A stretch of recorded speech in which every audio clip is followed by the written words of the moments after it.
In this lesson, we will be learning the basics of protein synthesis. Protein synthesis is the creation of proteins by cells that use DNA, RNA, and various enzymes, transcription of DNA, and the translation of RNA. We all begin with a full strand of DNA, consisting of a leading strand and a lagging strand. The backbone of our DNA is made up of sugar and phosphate. In this lab, the backbone of our DNA is represented by dark purple pipe cleaners, as you can see here. However, the single mRNA strand is made up of a backbone that consists of the dark green pipe cleaners down here. They aren't different in real life, but it's just different colors in this lab to differentiate the two. DNA is composed of 4 different nitrogen bases, and they are as follows. Adenine, and it is a 2-ring base, and in this lab it is represented by yellow beads. Guanine, also a 2-ring base, that is represented in this lab by green beads. Thymine is a single ring base, and it is represented in this lab by blue beads. Cytosine, C, also a 1-ring base, in this lab it is represented by pink beads. There are 2 complementary base pairs in the DNA, and it's A to T and C to G.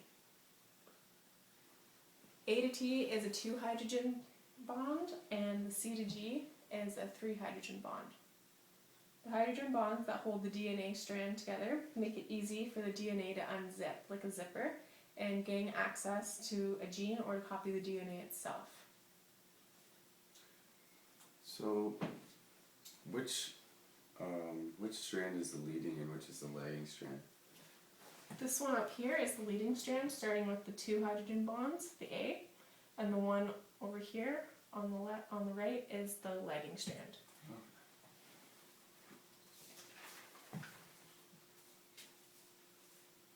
Now you should know that DNA is the blueprint of everything, to make everything.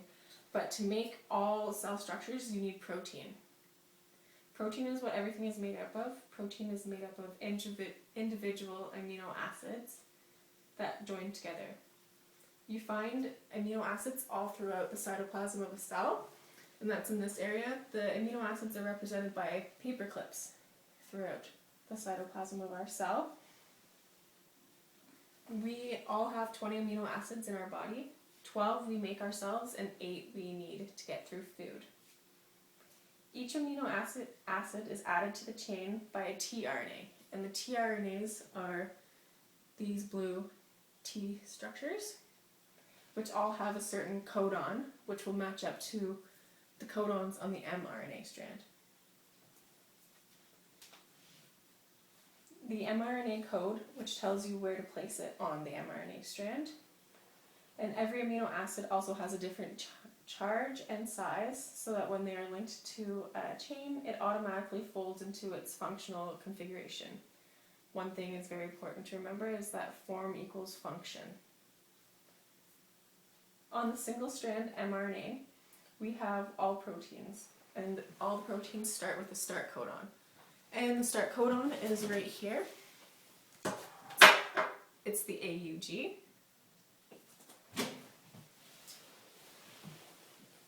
And the AUG codes for methionine. There are always 3 stop codons as well, and they are UAA, UAG, and UGA, which cause the chain of amino acids to stop. They code as a blocker that terminates the protein production.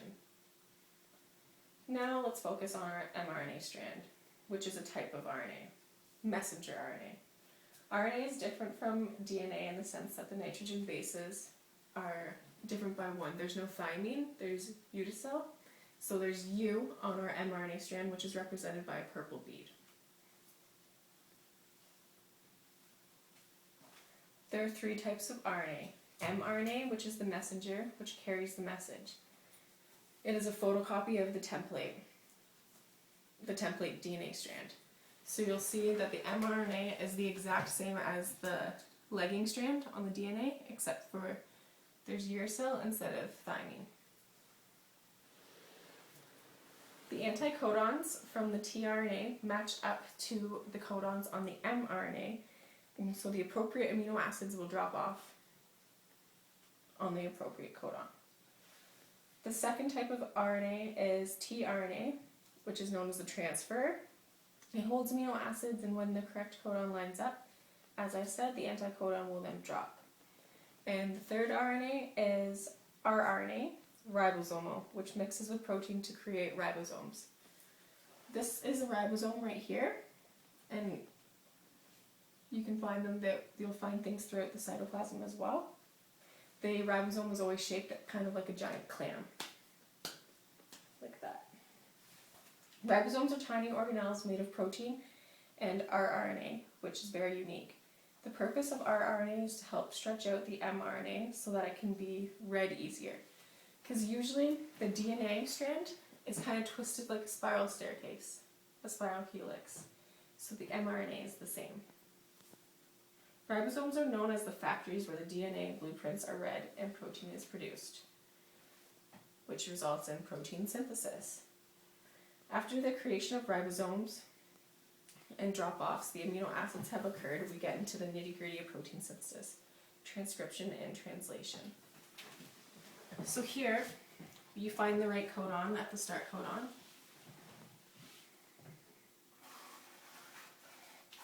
And the tRNA, drop it off at the start. Then, so on and so forth. We'll have another one. They may not be all in a row, so that this one started at the second.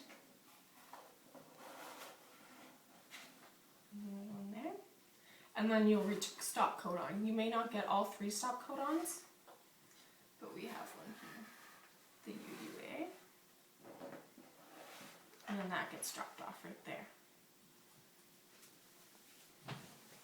The transcription step of protein synthesis is the copying of the DNA using the RNA. The DNA separates, and with the help of the RNA polymer, the template strand of DNA creates an mRNA complementary strand. As I said earlier, it's the exact same.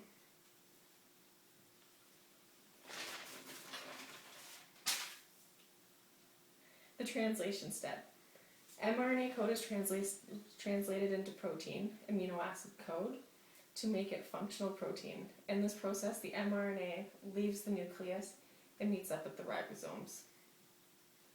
That's how it got to where it is. This is the nucleus around the DNA, and it gets out there.